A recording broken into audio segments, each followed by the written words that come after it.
4월 11일 오스만 술탄국이 가지고 온 모든 대포의 조립이 완료되었습니다. 그중 동로마인들이 왕포라는 의미의 바실리카라고 부른 초장거리 포는 술탄의 천막 앞에 위치해 도시의 모든 성문 가운데 가장 약한 성 로마노스 문을 위협했죠. 그리고 마침내 총 69문의 대포가 성벽을 향해 불을 내뿜었습니다. 포탄은 무려 1.6km를 날아가는 위력을 보였고 3km 떨어진 곳에서도 땅이 흔들렸으며 심지어 그 발포 소리를 8km 떨어진 보스포루스 해협 건너편 아시아에서도 들을 수 있었죠. 이 공격에 맞서 동로마 제국의 병사들도 대포를 성벽 위에 올려 맞대응했습니다. 하지만 테오도시우스 3중 장벽은 포격을 상정하지 않고 만들어졌기에 폭발로 인해 생기는 반동을 수용할 수 있을 만큼 넓지도 않았고 진동을 견딜 만큼 튼튼하지도 않았죠. 결국 동로마 제국이 가지고 있던 가장 큰 대포는 폭발해버렸습니다. 하지만 우르반 거포가 무적의 병기였냐? 그건 아니었습니다. 가장 먼저 그 크기가 너무 큰 탓에 우르반 거포는 하루에 7번밖에 쏠 수 없었습니다. 거기다 당시는 4월 초 봄비가 자주 내렸는데 포를 쏠 때 생기는 반동으로 대포가 미끄러져 진흙 속으로 처박히는 경우가 잦았고 거기에 깔려 죽는 병사들도 있었죠. 심지어 화약이 터질 때 생기는 높은 열은 포신에 균열을 벌리기 시작했습니다. 하지만 메흐메트 2세는 개의치 않았죠. 그는 계속 대포를 쏘라고 명령했습니다. 결국 균열이 과하게 벌어진 대포에 불을 붙이자 포신이 통째로 터져서 주변에 있는 오스만 병사 수십 명이 죽거나 다치는 일도 벌어졌죠. 결정적으로 사람은 역시 적응의 동물이었습니다. 동로마 제국의 병사들은 그새 포격에 익숙해져서 심지어 대포를 다시 장전하는 사이에 빠르게 성벽을 보수하기도 했죠. 용병대장 주스티니아니 롱고는 이렇게 말했습니다. 술탄이 가진 대포의 위력을 매일 경험하면서 우리 병사들은 거기에 익숙해지고 공포감이나 비겁함을 드러내지 않았다. 대포가 계속 불을 뿜는 동안 헤자의 통제권을 둘러싼 공방전도 치열했습니다.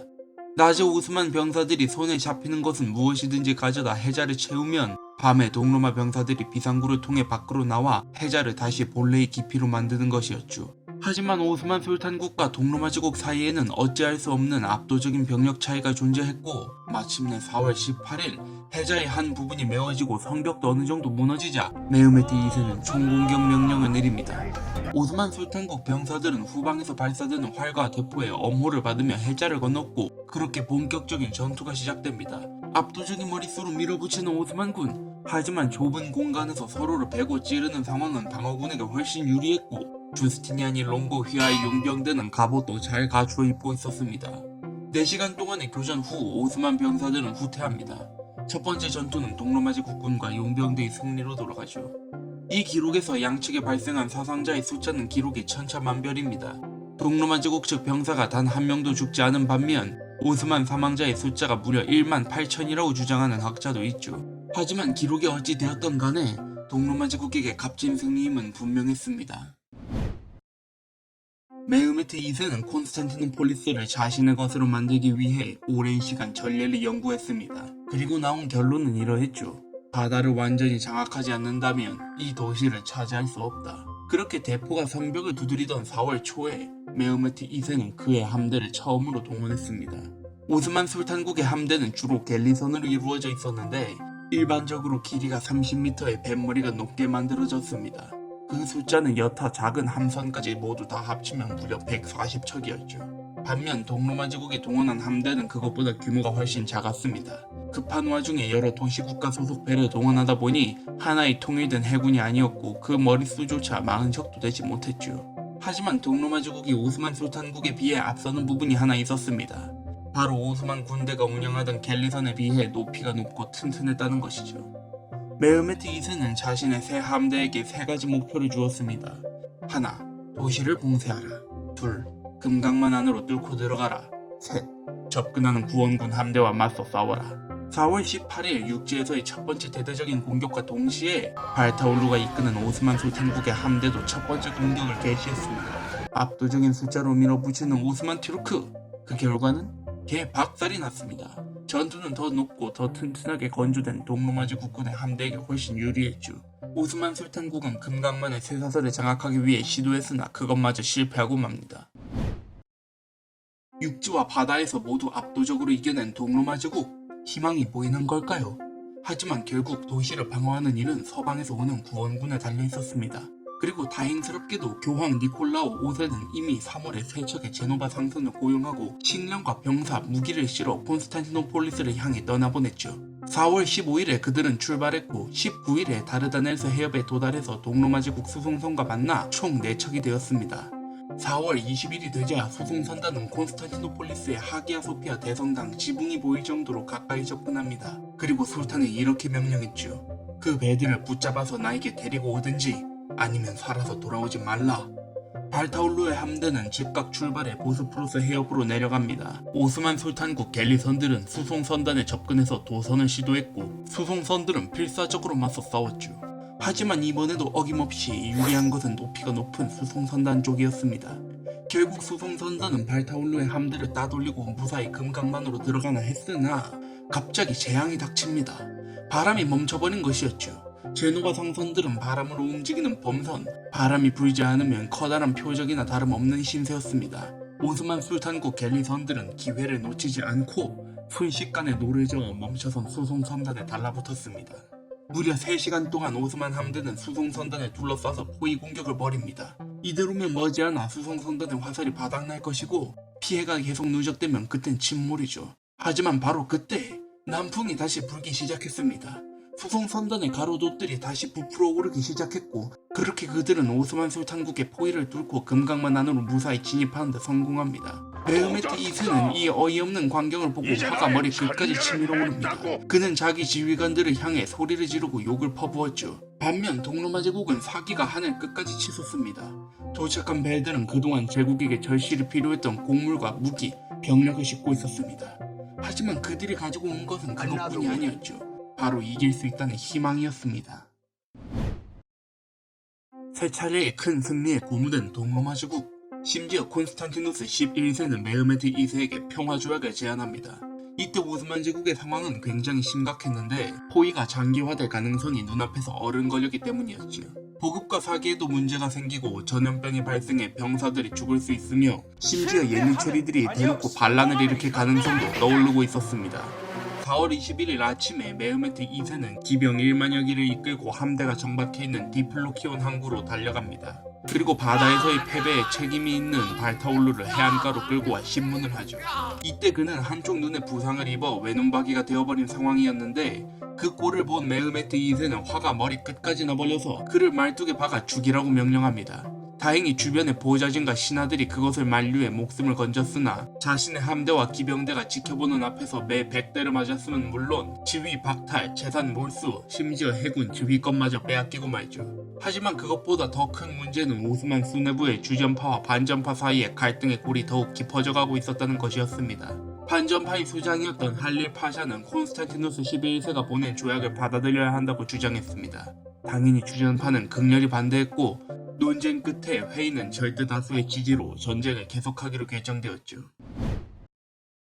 오스만 술탄국이 바다에서 뼈저린 패배를 당하고 바로 그 다음날 메흐메트 2세는 고민 중이었습니다. 그리고 해군으로 금강만을 통과할 수 없다면 차라리 우회해야 한다는 결론에 도달했죠. 지도를 보시면 이해가 쉽습니다. 금강만을 쇠사슬로 철통같이 막고 있으니 금강만 북쪽의 육지를 통해 함대를 금강만 안으로 밀어넣자는 것이었죠. 이것은 두 가지 부분에서 효과적이었는데 먼저 금강만의 해군을 직접 투입함으로써 더 이상 동로마 제국이 외부로부터 보급을 받지 못하게 할 수 있었고 둘째로 금강만 건너 갈라타에 있는 제노바 식민지에 압박을 가할 수 있었습니다. 메흐메트 2세는 갈라타 성벽 뒤쪽길을 따라 함대를 옮겼습니다. 이곳은 가장 높은 곳이 해발 60m 정도로 솟아있었고 당연히 이때는 에스컬레이터 같은 것도 없었죠. 하지만 어쩌겠습니까? 까라만 까야죠. 오스만 병사들은 이곳에 통나무를 깔아 함대를 모조리 옮기기 시작합니다. 심지어 작전의 기밀을 유지하기 위해 금강만을 방어하고 있는 배들을 포격함으로써 눈길을 돌리는 치밀함을 보이죠. 결국 얼마 지나지 않아 오스만 술탄국 선박들이 하나씩 금강만 안으로 진입하기 시작합니다. 당연히 콘스탄티누스 11세와 동로마 제국 병사들 그리고 용병들은 충격에 휩싸이죠. 동로마 제국은 즉시 비상이 걸리며 작전 회의가 시작됩니다. 여러 가지 아이디어들이 나왔죠. 해군 전면 공격, 대포 파괴 후 불지르기, 그리고 마지막 방안이 기습 공격을 해서 불시에 오스만 술탄국 함대를 통째로 태워버리자는 것이었습니다. 동로마 제국에 주유와 황계가 있었는지 마지막 안이 채택되었고 4월 24일에 작전이 착수되었죠. 그 내용은 이러했습니다. 72명의 노자비가 배치된 가볍고 빠른 두 척의 배에 그리스에 불을 실어서 함대를 통째로 불태워버리자. 그리고 모든 준비가 끝난 와중에 갑작스럽게 작전이 정지되었습니다. 어떻게 소문을 들은 것인지 도시의 제노바인들이 공격 작전에 한몫 끼겠다고 요청한 것이었죠. 작전은 제노바인들의 배를 준비하기 위해 나흘 연기되었습니다. 그리고 마침내 4월 28일 동특이 2시간 전 총 5척의 동로마 제국군 함선이 그리스에 불을 싣고 은밀히 노르저 오스만 함대에게 다가갔습니다. 작전은 꽤 순조로워 보였죠. 갑자기 오스만 쪽에서 포탄이 날아오기 전까지는 말입니다. 어찌된 영문인지 오스만 술탄국은 동로마 제국의 작전을 낱낱이 알고 있었습니다. 그리고 이들을 모조리 섬멸시킬 계획까지 짜놓은 상태였죠. 고작 두 번째 포격에 배 하나가 정중앙을 맞아 관통당하면서 침몰했고 본격적인 포격이 시작되자 함선 두 척이 곧장 도망가 버립니다. 결국 동이 트기 시작했을 때 무렵 남은 배 두 척은 오스만 함대에게 포위된 채로 공격받았고 작전은 실패로 돌아갔죠. 심지어 이때 동로마 제국의 병사들 중 40명 정도가 포로로 잡혔는데 메흐메트 2세는 이들을 도시 사람들이 잘 볼 수 있는 곳에서 말뚝에 박아 죽여버리라고 명령합니다. 그러자 콘스탄티누스 11세 또한 포로로 데리고 있던 260명의 오스만 병사들을 목매달아 죽여버리죠.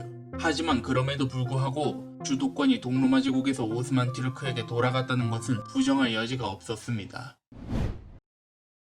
금강만을 사이에 두고 양 진영은 계속해서 포격전을 벌입니다.